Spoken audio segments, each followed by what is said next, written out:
Hello students, welcome to my channel and in this video we'll be dealing with the microscope और microscope के बारे में हम सब कुछ डील करेंगे और आगे के लेक्चर्स में हमें मेट्रोलॉजी के अलग अलग लेक्चर्स में जो है अलग अलग पार्ट्स के बारे में डील करेंगे जो अलग अलग लैब्स होती हैं उसमें ब्लड की अलग अलग चीज़ों के बारे में डील करेंगे। इस लेक्चर के अंदर तो हम माइक्रोस्कोप से डील कर रहे हैं, so let's start with microscope.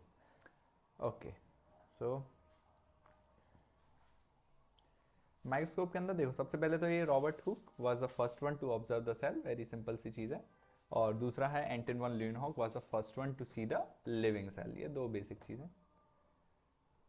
इसके बाद आ गया सिंपल वर्सेस कंपाउंड माइक्रोस्कोप। देखो भाई, सिंपल माइक्रोस्कोप जो होता है उसके अंदर सिंगल लेंस होता है, जबकि कंपाउंड माइक्रोस्कोप के अंदर दो लेंस होते हैं और वो कंपाउंडिंग इफेक्ट मतलब एक से दूसरे को मल्टीप्लाई कर करके हमारा फाइनल मैग्निफिकेशन मिलता है।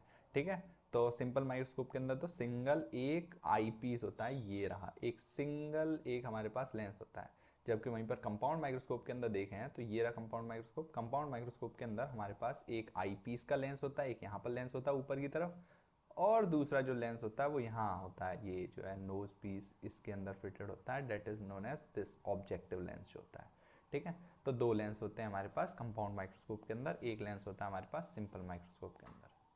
ठीक है, तो ये लिख भी रहा है कि simple microscope single magnifying convex lens होता है, जबकि कंपाउंड माइक्रोस्कोप के अंदर ऑब्जेक्टिव और आईपीस दो लेंस होते हैं। ठीक है, which give the compounding effect and hence gives the enhanced magnification. Okay, simple. आगे देखते हैं पार्ट्स ऑफ माइक्रोस्कोप। तो हमारे पास चार बेसिक चीज़ों में हमने पार्ट्स ऑफ माइक्रोस्कोप को डिवाइड किया है, एक के बाद एक देखेंगे। तो सबसे पहले आ गया हमारे पास सपोर्टिंग सिस्टम। सपोर्ट सिस्टम जो है इसके अंदर देखें तो हमारे पास होता है बेस। देखो, अगर हम यहाँ पर फोकस करके देखें तो हम देखेंगे कि look at this, this is the base. ये रहा बेस आपका। ठीक है, दिस इज द बेस जिसके ऊपर माइक्रोस्कोप हमारा खड़ा हुआ है। ठीक है, बेस के बाद आता है हमारे पास पिलर्स। तो पिलर्स कौन से हैं? तो ये जो हमारे पास पूरा पोर्शन है, ये पूरा पोर्शन, ये पूरा पोर्शन जो दिख रहा है माइक्रोस्कोप का, ये पूरा पोर्शन आता है पिलर्स ऑफ द माइक्रोस्कोप। इसके बाद आती है सॉरी, ये जो है हमारे पास ये वाला जो पोर्शन था ये आर्म होती है, और पिलर्स ये रहे, सॉरी ये जो है हमारे पास, ये जो है पोर्शन ये पिलर है, और ये पूरी आर्म है, ये जो राउंड घूमी हुई है, ये जो मैंने देखो ये जो पूरा बताया था ये पूरा है आर्म, और ये जो नीचे ये वाला ये जो पोर्शन है इतना सा ये है पिलर। ठीक है, this is pillar, this is arm, और ये हो गया हमारे पास बेस। ठीक है, इसके बाद बॉडी ट्यूब। तो ये जो हमें ऊपर दिख रही है ये वाली, ये जो पूरा पोर्शन है, ये जो पूरा पोर्शन दिख रहा है आपको, ये है पूरी बॉडी ट्यूब। और स्टेज, तो आपको ये जो पोर्शन दिख रहा है ये वाला, ये स्टेज होती है। ठीक है, जैसे लिख भी रहा है यहाँ पर आप देख सकते हैं, ये रही स्टेज, ये रहा हमारे पास बॉडी ट्यूब, ये पूरी हमारे पास आर्म हो गई, ये पिलर हो गया ये नीचे की तरफ, और ये नीचे की तरफ बेस। ये पूरा बनाता है इसका क्या, support system. This is all the support system जो होता है हमारे पास। इसके बाद हम देखते हैं सपोर्ट सिस्टम के बाद, तो हमारे पास आता है कि स्टेजेस के बारे में देखते हैं। दो तरह की स्टेजेस होती हैं हमारे पास, एक होती है फिक्स्ड स्टेज और दूसरी होती है mechanical stage. So let's deal with the fixed stage. Fixed stage जो है उसके अंदर no movement of the slide over the stage. ठीक है, मतलब फिक्स रहती है। ये जो हमारे पास स्टेज है, ये वाली stage, this is the fixed stage. इसके ऊपर जस्ट आप एक स्लाइड लें, ये रही आपकी स्लाइड, ये इसके ऊपर ये ऐसे करके अपनी स्लाइड लगा दें, और ये क्लिप्स से ये बंध जाती है स्लाइड, इसके ऊपर ये क्लिप्स आ जाती हैं। ठीक है, और that is the stage, this is the fixed stage, मतलब यहाँ पर स्लाइड मूव नहीं कर सकती है।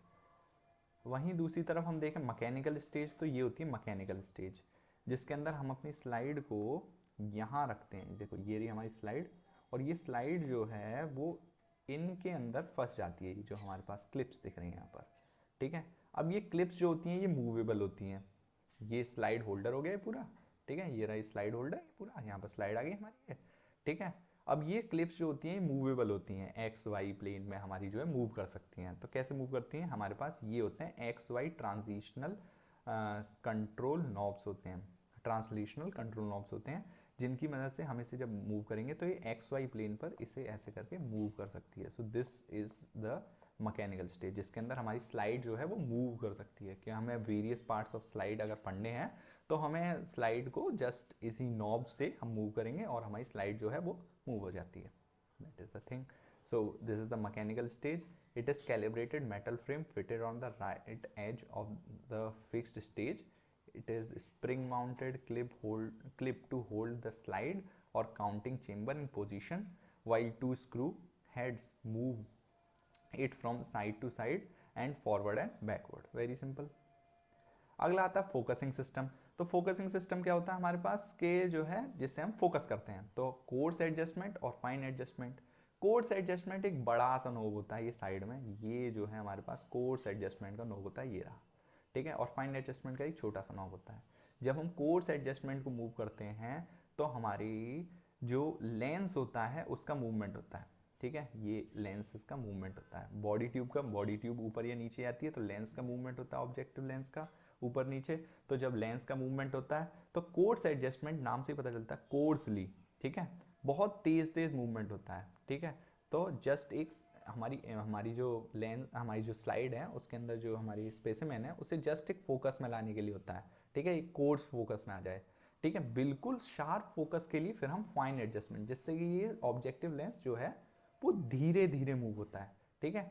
So coarse adjustment moves the optical system up और down rapidly through a large distance, जिससे कि जस्ट एक फोकस में आ जाए. और बिल्कुल sharp image of the slide कब आएगी, जब several rotation of the screw head are required to move the tube through a small distance. तो धीरे धीरे मूव करती है जब हम फाइन एडजस्टमेंट. तो पहले कोर्स एडजस्टमेंट सेट करते हैं, उसके बाद फिर हम फाइन एडजस्टमेंट सेट करके एक शार्प इमेज ऑब्टेन करते हैं. अगला है ऑप्टिकल या मैग्नीफाइंग सिस्टम. तो ऑप्टिकल या मैग्नीफाइंग सिस्टम के अंदर the body tube contains lenses which are objective lens होते हैं और एक आई पीस का लेंस होता है, ये बता दिया पहले ही. ठीक है. तो आई पीस जो होता है वो fitted on the top of the body tube. तो ये हमारे पास बॉडी ट्यूब होती है, ये बताई थी मैंने, ये पूरी बॉडी ट्यूब है. इस बॉडी ट्यूब के बिल्कुल ऊपर की साइड यहाँ पर ये वाला जो पोर्शन है यहाँ पर आई पीस होता है. और दूसरा जो हमारे पास लेंस होता है वो होता है ऑब्जेक्टिव, वो यहाँ पर होता है. This is the objective lens. ठीक है. ओके. तो आई पीस जो होता है वो कुछ इस तरीके का होता है, ये जो यहाँ पर दिखा रखा हमने. ठीक है. अब इन आई पीस की पावर्स होती हैं, या तो 10x होगा या 15x होगा. जनरली ये यूज करते हैं. तो जैसे ये इस पर लिख रहा है ये 10x, वो 15x सॉरी, तो ये 15 टाइम्स मैग्निफिकेशन देता है. ओके. अगला है हमारे पास नोज पीस. ये जो यहाँ नीचे होता है ना, ये ऑब्जेक्टिव जिस पे फिट होता है, यहाँ पर ये एक बड़ा सा नोज पीस होता है, वो कुछ इस तरीके का दिखता है. ठीक है. इस नोज पीस के ऊपर देखा जाए तो हमारे पास ये ऑब्जेक्टिव लेंस फिट होते हैं. ये रहा nose piece, revolving nose piece, ये घूम सकता है इसलिए इसे कहते हैं रिवॉल्विंग नोज पीस. और इसके ऊपर हमारे पास फिट होते हैं ये ऑब्जेक्टिव लेंसेज. ठीक है. ये ऑब्जेक्टिव लेंसेज. ओके. इन ऑब्जेक्टिव लेंसेज की अलग पावर्स होती हैं अपनी अपनी. किसी की 40x होती है, किसी की 100x होती है, तो किसी की 10x होती है. तो अब बात आती है, हमारे पास एक वाइवा का क्वेश्चन आता है, एक बहुत इंपॉर्टेंट एक वाइवा क्वेश्चन आता है. एक वाइवा क्वेश्चन आता है कि what is the total magnification and how to count it. तो अगर हमारे पास जो आई पीस है उसका मैग्निफिकेशन मान लेते हैं 10x है, और हमारे पास जो ऑब्जेक्टिव है, ऑब्जेक्टिव लेंस है, उसका मान लेते हैं मैग्निफिकेशन 40x है. तो आप इन दोनों को मल्टीप्लाई कर दो तो आपको टोटल मैग्निफिकेशन मिल जाएगा.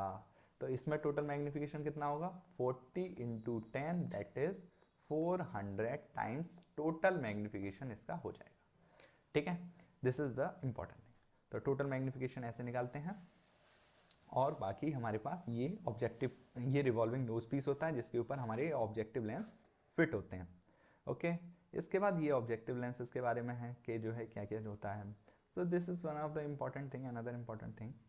तो अगर मैं इसमें देखूँ तो देखो, लो पावर होता है 10x, इनकी नेम्स हैं. हाई पावर होता है 40x, और ऑयल इमर्शन होता है 100x. ये ऑब्जेक्टिव लेंसेज के बारे में बात हो रही है यहाँ पर. ठीक है. ऑब्जेक्टिव लेंसेज के बारे में. तो लो पावर जो होता है वो होता है 10x. तो 10x के अंदर हमारे पास आइरिस डायफ्राम पार्शियली ओपन, ये आपको याद करना है. 10x लो पावर होता है, आइरिस डायफ्राम पार्टली ओपन. ये क्या होता है आइरिस डायफ्राम, अभी हम देखेंगे. कंडेंसर लोएस्ट, ठीक है। हाई पावर में iris diaphragm, half open, condenser, middle at the mid position, और ऑयल इमर्शन 100x, जिसके अंदर ऑयल इमर्शन के अंदर होता क्या एक्चुअली, जो हमारे पास ऑब्जेक्टिव लेंस था, ये मान लेते हैं हमारे पास ऑब्जेक्टिव लेंस है, और हमारी जो स्लाइड है वो ये रही हमारी स्लाइड, ठीक है। तो ऑयल इमर्शन के अंदर जैसे नाम से ही पता चल रहा है ऑयल से कुछ करना है, तो इनके बीच में हम एक ऑयल की ड्रॉप डाल देते हैं। हमारा ऑब्जेक्टिव लेंस इतना पास आ जाता है स्लाइड के कि हमें यहाँ पर एक ऑयल की ड्रॉप डालनी पड़ती है। ये ऑयल की ड्रॉप क्यों डालते हैं, क्योंकि यहाँ पर हमारे पास बीच में होती है एयर। आप समझ सकते हो कि हमारे पास लेंस है, हमारे पास ये रहा लेंस, ये रहा हमारे पास लेंस, और ये रहा हमारे पास स्लाइड। तो इन दोनों के बीच में क्या होगी, एयर। तो एयर का इंटरफेस बनता है ग्लास के साथ, क्योंकि ये ग्लास है, ये ग्लास है, लेकिन यहाँ एयर है, तो ग्लास एयर इंटरफेस बनना है। तो इस ग्लास एयर इंटरफेस को हटाने के लिए हम यहाँ ऑयल की ड्रॉप डालते हैं, और ये जो ऑयल की ड्रॉप होती है ये इस ग्लास एयर इंटरफेस को हटा देती है, और इस ऑयल की ड्रॉप का जो रिफ्रैक्टिव इंडेक्स होता है वो रिफ्रैक्टिव इंडेक्स जो ग्लास था उसके इक्वलाइज्ड होता है। This is how it is done. ये होती है ऑयल इमर्शन टेक्निक। इससे बहुत ज़्यादा अच्छा फोकस हमें मिलता है, बहुत ज़्यादा शार्प इमेज हमें मिलती है बहुत छोटी छोटी चीज़ों की। ओके, तो ये ऑयल इमर्शन होती है। तो ये हमारे पास ऑयल इमर्शन में क्या होता है, iris diaphragm fully open and condenser highest. तो सिंपल है, लो पावर है तो सब चीज़ लो, ठीक है। कंडेंसर लोएस्ट, हाई पावर में मिडवे, और ऑयल इमर्शन तो सबसे ज़्यादा हो गया तो यहाँ पर हाईएस्ट कंडेंसर की पोजीशन। आइरिस डायफ्राम यहाँ पार्टली ओपन, यहाँ हाफ वे ओपन, और यहाँ फुल्ली ओपन, और ये 10x 100x, यहाँ 100x और यहाँ 40x, ठीक है। ये आपको इंपॉर्टेंट चीज़ें हैं, ये आपको ध्यान में रखनी है। अब ये आइरिस डायफ्राम और कंडेंसर क्या है ये हम अभी देखते हैं। तो इल्यूमिनेशन सिस्टम्स के अंदर आते हैं ये। इल्यूमिनेशन सिस्टम के अंदर हमारे पास मिरर के अंदर देखें तो हमारे पास नीचे देखो, ये रहा हमारे पास मिरर, जो हम माइक्रोस्कोप यूज करते हैं उसके अंदर अगर हम मिरर देखें तो यहाँ पर ये नीचे की तरफ एक मिरर लगा रहता है, जो लाइट आती है उसे ये ऊपर भेजता है। ये जब लाइट को ऊपर ट्रांसमिट करता है, ये लाइट ऊपर ट्रांसमिट हुई तो यहाँ ऊपर की तरफ एक और चीज होती है जिसे हम कहते हैं condenser. This is the condenser, ये जो यहाँ लिख रहा है, ठीक है। तो ये कंडेंसर के थ्रू ही लाइट हमारी स्लाइड की तरफ जाती है, ठीक है। तो प्लेन मिरर की बात देखें तो प्लेन मिरर क्या होता है कि मतलब यहाँ पर दो मिरर होते हैं आगे पीछे, तो एक तरफ प्लेन मिरर होता है और दूसरी तरफ होता है हमारे पास कॉनकेव मिरर। तो जो प्लेन मिरर होता है वो हम यूज करते हैं डिस्टेंस सोर्स ऑफ लाइट के लिए, जैसे कि नेचुरल लाइट हो गया, डे लाइट हो गया। और कॉनकेव मिरर का हम यूज करते हैं जब हमारे पास नियर बाय सोर्स की लाइट होती है, ठीक है। तो नियर बाय सोर्स की लाइट जैसे कि ट्यूब लाइट, जैसे हम लैब्स में यूज करते हैं, तो तब हम कॉनकेव मिरर का यूज करेंगे। बाकी सनलाइट में हम प्लेन मिरर। इसके बाद कंडेंसर की बात देखें तो देखो, condenser is a system of lens fitted in a short cylinder. ये होता है नीचे, ये होता है कंडेंसर यहाँ पर नीचे, ठीक है। And it can be raised और lowered by a knob and focuses the light ray on the material under study. बस कुछ नहीं, इसके थ्रू स्लाइड पर लाइट जाती है, ठीक है। ये रहा हमारे पास, ये लाइट जा रही है, ये लाइट जा रही है, और ये ऊपर की तरफ ये रहा कंडेंसर। कंडेंसर के साथ इसी के अंदर फिट होता है आइरिस डायफ्राम। जैसे आई के अंदर आइरिस डायफ्राम होता है एक पूरा, ठीक है, ऐसे यहाँ पर भी आइरिस डायफ्राम होता है, जिसका क्या काम होता है, विच अलाउ मोर और less light falling on the material under study. मतलब वो कंट्रोल करता है कितना अमाउंट ऑफ लाइट जा रही है, और कंडेंसर कंट्रोल करता है हमारे पास ऊपर नीचे के जो हमारे पास लाइट जा रही है उसके अंदर उसे फोकस कैसे करना है, ठीक है। सो फोकस करने का काम जो है वो कंडेंसर का है, और अमाउंट ऑफ लाइट को कंट्रोल करने का काम आइरिस डायफ्राम का है, ठीक है। ओके, इसके बाद अदर टर्म्स इन माइक्रोस्कोपी, तो रिजोल्यूशन क्या होती है हमारे पास, रिजोल्यूशन होती है the ability of the eye to recognise to very closely situated objects as different ones, ठीक है। तो कैसे होता है हमारे पास होता है कि दो मान लेते हैं कि बिल्कुल आसपास की चीजें हैं, ठीक है। मतलब मान लेते हैं कि ये हमारे पास ये एक बैक्टीरियल कॉलोनी है, ठीक है। हमें तो ये बैक्टीरियल कॉलोनी 1 लग रही है, लेकिन अगर हम इसे माइक्रोस्कोप के अंदर जूम करके देखेंगे तब पता चलेगा कि ये अलग अलग डिफरेंट हमारे पास ये बैक्टीरियाज हैं, ठीक है।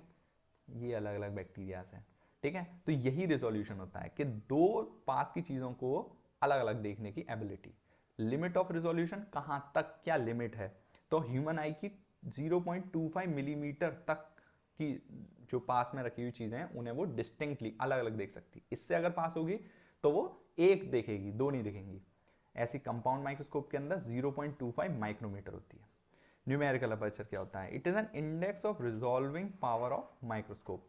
तो numerical aperture is also very important thing. Numerical aperture का जो है, अगर हम फॉर्मूले की बात देखें तो न्यूमेरिकल अपर्चर का फॉर्मूला हमारे पास रहता है, numerical aperture is equals to 0.61 into wavelength of light used, that is lambda of the light which we use in the microscope, upon the resolving limit of the microscope। ठीक है, this is the numerical aperture। ठीक है, so it is an index of the resolving power, जैसा हम देख सकते हैं। ठीक है, ओके। इसके बाद कुछ वाइवा क्वेश्चंस, जैसे कि हमारे पास what is your why your microscope is called as the compound microscope and what type of image is produced by it. तो सिंपल सी चीज़ है, देखो कंपाउंड माइक्रोस्कोप इसलिए कहते हैं क्योंकि कंपाउंडिंग इफेक्ट देता है। दो लेंसेज होते हैं, एक होता है हमारे पास ऑब्जेक्टिव लेंस, एक होता है आईपीस। इसका जो मैग्निफिकेशन है और इसका जो मैग्निफिकेशन आता है, इन दोनों का मैग्निफिकेशन को कंपाउंड मल्टीप्लाई करते हैं, दोनों एक साथ वर्क करते हैं और हमारे पास फाइनल मैग्निफिकेशन देता है, जो ऑब्वियसली ज़्यादा होती है क्योंकि दो का मल्टीप्लाई कर रहे हैं। तो that's why it is known as a compound microscope. इसके बाद हमारे पास what type of image is produced by it. तो देखो ये हमारे पास ऐसे इमेज प्रोड्यूस होती है, जो ऑब्जेक्टिव लेंस होता है वो प्रोड्यूस करता है एक रियल, यहाँ से देखो ये रियल इमेज बनेगी और इसके साथ साथ एक इन्वर्टेड इमेज बनेगी। और जो हमारे पास आईपीस होता है वो क्या करता है, वो जस्ट इस रियल इन्वर्टेड इमेज की एक एनलार्ज्ड इमेज प्रोड्यूस करता है, ये रही, जो कि कैसी होती है, वर्चुअल होती है। ठीक है, तो ऐसे इमेजेस प्रोड्यूस होती हैं यहाँ पर माइक्रोस्कोप में। एंड लास्ट हमारे पास क्वेश्चन है, will you see any object with oil immersion lens without the cedar would oil. तो मैंने पहले भी बताया था, हमने अगर ऊपर स्लाइड्स में देखें जब हम इसकी बात कर रहे थे कि हम कैसे यूज़ करते हैं इसे, ये रहा ये ऑयल इमर्शन को, तो यहाँ पर हम ऑयल यूज़ कर रहे थे। तो ऑयल कौन सा यूज़ करना है? ऑयल ऐसा यूज़ करना है जिसका म्यू, जिसकी रिफ्रैक्टिव इंडेक्स हमारे ग्लास की रिफ्रैक्टिव इंडेक्स से मैच करे। तो ऐसा कौन सा है? तो एक होता है सेडार वुड ऑयल, इसका यूज़ करते हैं। ठीक है, OIL है ना, इसका यूज़ करते हैं हम, सेडार वुड ऑयल का यूज़ करते हैं हम, जिसकी रिफ्रैक्टिव इंडेक्स ऐसी होती है।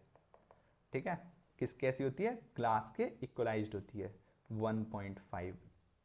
ठीक है, तो वहां पर क्वेश्चन क्या है वाइवा में क्वेश्चन कह रहा है कि will you be able to see an image with the oil immersion without the cedar wood oil. तो answer would be, it would be very faint. ठीक है, ओके, वेरी सिंपल, क्योंकि ऑयल के साथ फिर ग्लास एयर इंटरफेस आ जाएगा तो वो फेंट इमेज दिखेगी। Why cedar wood oil is used in oil immersion, तो ये हमने बता दिया क्योंकि उसकी रिफ्रैक्टिव इंडेक्स 1.5 जो कि इक्वलाइज्ड होती है, जो ग्लास की रिफ्रैक्टिव इंडेक्स होती है। तो ग्लास एयर इंटरफेस जो होता है वो नहीं बनता है और कोई बेंडिंग या डिस्ट्रॉशन ऑफ इमेज भी नहीं होती है और हमें एक फाइन और क्लियर इमेज दिखती है। Thank you. एंड इसके साथ ही हम यहाँ पर अपने लेक्चर को एंड करते हैं। Please do like share and subscribe my channel. Thank you.